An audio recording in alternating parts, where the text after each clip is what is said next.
Shalom, dear friends. In the coming two chapters, Matthew will take us along with Jesus as he journeys with his disciples from Galilee to Jerusalem, leaving his home province and heading towards an unknown Judea with its tormenting capital. Here, Jesus is seriously giving them a direct formation to be a disciple for the kingdom of heaven. There, he sets the values of different states of life, for married life, for celibacy, and for true discipleship. At the beginning of the chapter 19, we see Pharisees coming to Jesus to test him. Is it lawful for a man to divorce his wife for any cause? Any cause. I think the issue is for Jesus to make a choice between two prominent rabbinical schools that dealt on the issue of divorce. The school under Rabbi Hillel held that one could divorce his wife for any reason, even if the wife cooks the food badly and it does not taste enough for the husband. While the school of Shammai held that divorce is possible only when there is a sexual mixed contact. So they were trying to find out if Jesus would follow the popular school of Hillel or the strict school that even John the Baptist followed. As a result, he had to give up his own life. And now Jesus is in the territory where Herod Antipas had John the Baptist beheaded. And Jesus answers, go back to the roots. When God said in chapter 1 of Genesis and chapter 2 that a man and woman will come together according to God's plan and they remain united.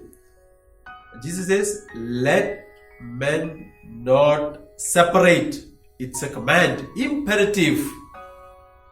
And the union between man and woman is to be indissoluble.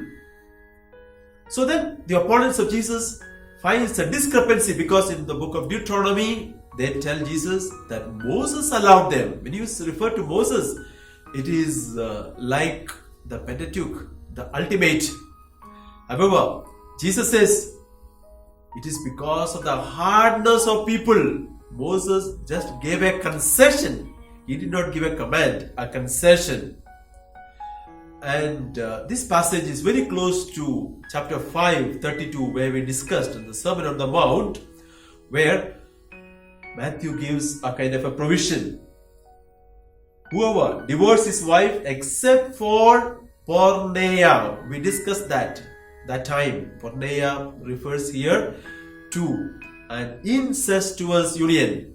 So together with the account in Luke and Mark and in St. Paul, marriage is indissoluble and divorce is prohibited.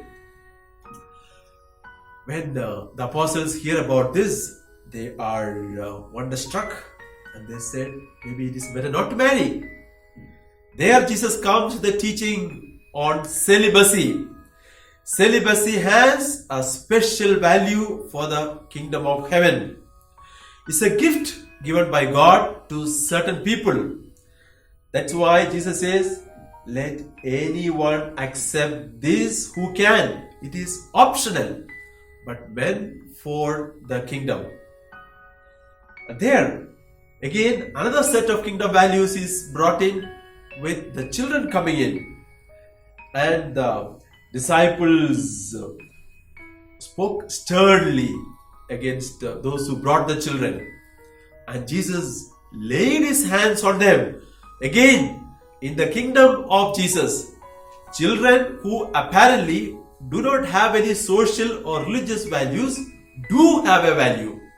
Jesus blesses these children and make them part of the community. So this refers to the Matthean community's acceptance of children, at least for certain type of worship. And finally, we come to the case of the young man coming to Jesus. And this man calls Jesus teacher, Rabbi, a title used by unbeliever. And those of you listening to me by now know that a person who addresses Jesus as Kyrie, Lord, is a person who has accepted the divinity of Jesus. And he asks, what shall I do to inherit life? Jesus says, keep the commandments. And the Greek grammar suggests that it is not just a single action, but a continued process of keeping the commandments. Entry into life is dependent on keeping the commandments. So Jesus quotes part of the 10 commandments. You shall not steal, you shall not commit adultery, you shall not murder, you shall not. But he adds something more from the heart, from the book of Leviticus. You shall love your neighbor as yourself. So from a language of prohibition, Jesus moves into the heart of the law. But keeping the law does not make a person perfect. How does a person become perfect? 5 imperatives. Go, sell, give, come, follow. Again, it's optional. But in order to become perfect, Matthew uses a Greek word, teleos, which refers to becoming committed, becoming fully mature. And this young man had a lot of riches. He did not want to part with his riches and give the money to the poor. He went away sad. So Jesus makes a statement. It is as difficult for a person, rich person, to commit himself radically to Jesus as for a camel to squeeze through the eye of a needle. The theme or the reward of committed radical following of Jesus is given in the passages that follow. There is a reward. The chapter sums up with the verse 30. But many who are first will be last, and the last will be first. Again, this is part of the kingdom value.